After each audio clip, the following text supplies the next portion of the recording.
अगर कोई आपको नीचा दिखाना चाहता है तो इसका मतलब है कि आप उससे पहले से ही ऊपर हो। जिंदगी जीने के लिए मिली है, इससे लोग क्या सोचेंगे यह सोचने में बर्बाद मत करो। किसी के बुरे वक्त में उसका हाथ पकड़ो, सहारा दो, उसे हिम्मत दो, क्योंकि बुरा वक्त थोड़े समय में चला जाएगा लेकिन वह आपको दुआ जिंदगी भर देता रहेगा।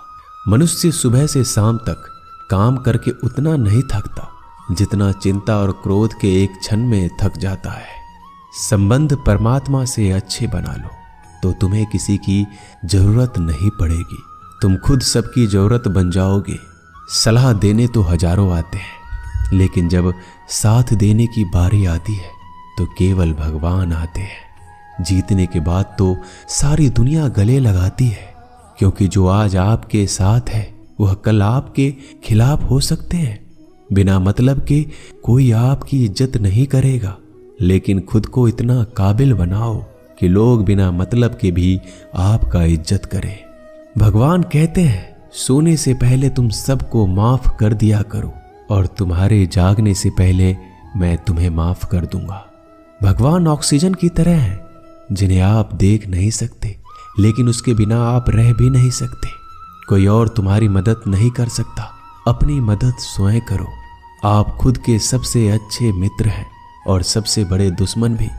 इंसान तब समझदार नहीं होता जब वह बड़ी बातें करने लगे, बल्कि समझदार तब होता है जब वो छोटी छोटी बातों को समझने लगे। आप किस समय सही थे इसे कोई याद नहीं रखता, लेकिन आप किस समय गलत थे ये सब याद रखते हैं। सब दुख दूर होने के बाद ही मन प्रसन्न होगा, यह आपका भ्रम है। मन प्रसन्न रखो, सब दुख दूर हो जाएंगे, ये हकीकत है। किसी भी व्यक्ति की कोई भी बात बुरी लगे तो दो तरह से सोचो। यदि व्यक्ति महत्वपूर्ण है तो भूल जाओ, और बात महत्वपूर्ण है तो व्यक्ति को भूल जाओ।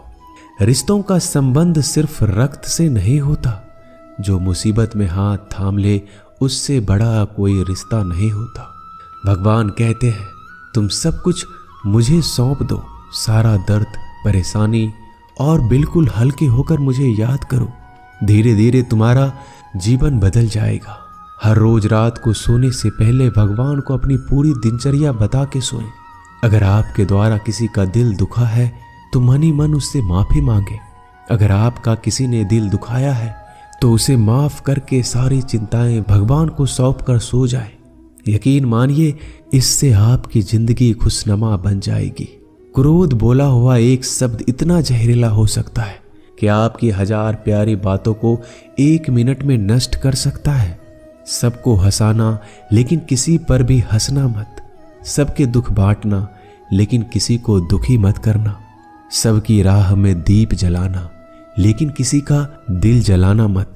यही जीवन की रीत है, जैसा बोओगे वैसा ही पाओगे। दुआएं और प्रार्थनाएं असंभव को भी संभव बना देती है।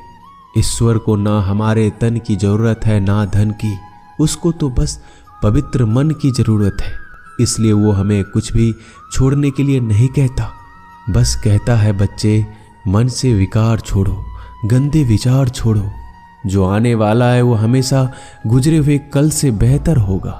यही एक सोच आपके जीवन में कभी निराशा नहीं होने देगी। झूठ कितना अजीब है, खुद बोलो तो अच्छा लगता है, दूसरे बोले तो गुस्सा आता है। खुशियां चाहे किसी के साथ भी बांट लो, पर गम हमेशा भरोसेमंद इंसान के साथ ही बांटना चाहिए। जीवन में समय चाहे जैसा हो, परिवार के साथ रहो तो सुख बढ़ जाता है, दुख हो तो बढ़ जाता है। सच्चा मित्र वही है जो उस समय में भी आपके साथ खड़ा हो जब सारी दुनिया आपके खिलाफ हो। आपके पास जितना भी है उसके लिए बार बार दिल से धन्यवाद कहें, हर वक्त कहें।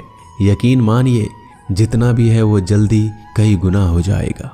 प्रार्थनाएं और ध्यान इंसान के लिए बहुत जरूरी है, क्योंकि प्रार्थना में भगवान आपकी बात सुनते हैं और ध्यान में आप भगवान की बात सुनते हैं।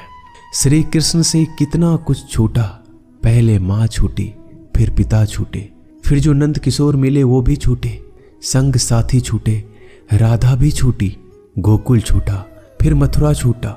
श्री कृष्ण से जीवन भर कुछ न कुछ छूटता ही रहा।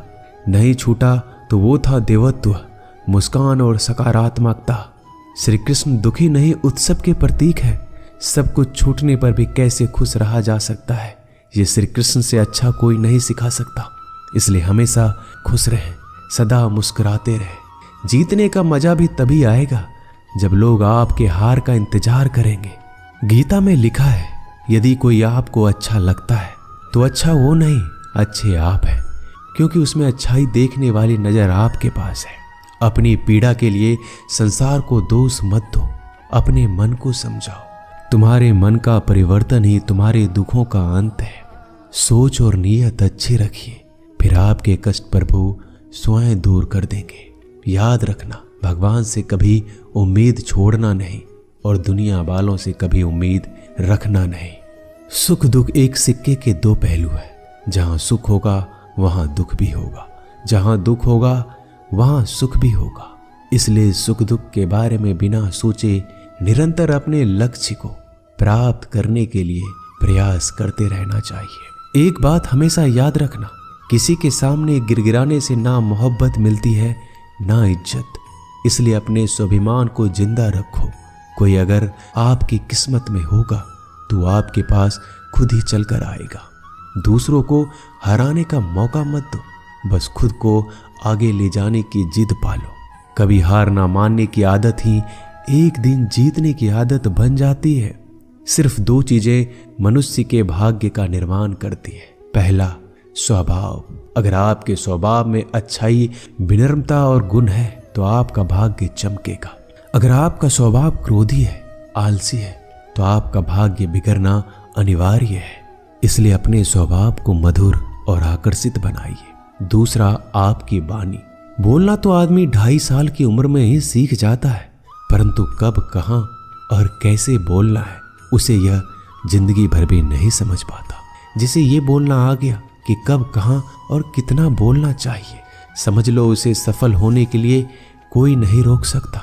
पिता से बड़ा कोई सलाहकार नहीं, माँ की छांव से बड़ी कोई दुनिया नहीं, भाई से अच्छा कोई भागीदार नहीं और बहन से बड़ा कोई शुभ चिंतक नहीं। इस मतलबी दुनिया से कोई मतलब ना रखो, और मतलब रखना है तो अपने मतलब से मतलब रखो। दुआएं मांगने से किसका भला होता है, मिलता तो वही है जो हमने बोया होता है। तुम नीचे गिर के देखो, कोई नहीं आएगा उठाने। तुम जड़ा उड़कर तो देखो, सब आएंगे गिराने। एक बात हमेशा याद रखना, अगर शराब की दुकान पर बैठकर दूध पियोगे तो तुम्हें शराबी का ही दर्जा मिलेगा, और किसी मंदिर में बैठ के पानी भी पियोगे तो तुम्हें एक संत का दर्जा दिया जाएगा। इसलिए आप किसके साथ उठते बैठते हो, ये बहुत मायने रखता है। दोस्तों, आशा करता हूं कि आपने इस वीडियो से बहुत सारी सीख ली होगी। मिलते हैं जल्दी एक नए ज्ञानवर्धक वीडियो में। धन्यवाद। अपना ख्याल रखिएगा।